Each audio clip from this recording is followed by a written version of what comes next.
Good morning, folks. We had the largest earthquake we've seen in a few weeks last night as a 6.8 rattled Russia. Just south of South America, we had a fire at the Brazilian Antarctic base. Now, this ended up resulting in an explosion at the facility, rendering it 100% useless. It is completely destroyed.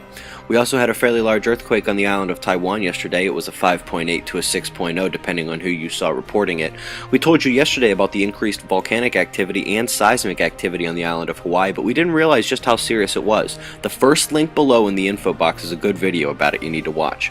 On Saturday, the city of Riyadh was turned into night right in the middle of the afternoon as a sandstorm slammed the city.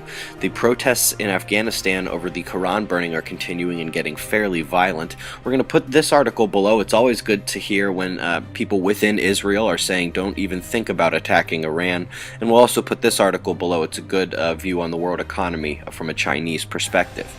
We showed you this yesterday. This is the CME evolution end-low spiral from NOAA.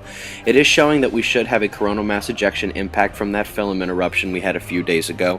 Well, NASA's CME evolution end-low spiral, the one available on ISWA, is updated as well.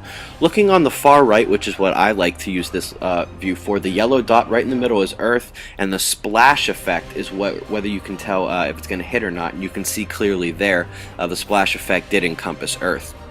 Other than that, folks, you can see that we have some fairly menacing looking active regions on the top left there, but when we come and we have a better look at them, there's really not a whole lot of big sunspots and not a whole lot of magnetic complexity. Apparently it's just a bunch of magnetic loops that happen to look more menacing than they are on the SDO AIA 193 angstroms. The orange one that you're looking at here happens to be my favorite. Other than that, folks, any time now, within the next 12-24 hours, we should have that coronal mass ejection impact. So let's keep an eye on the magnetometer, see if we might have a geomagnetic storm. That's the news, folks. Be safe.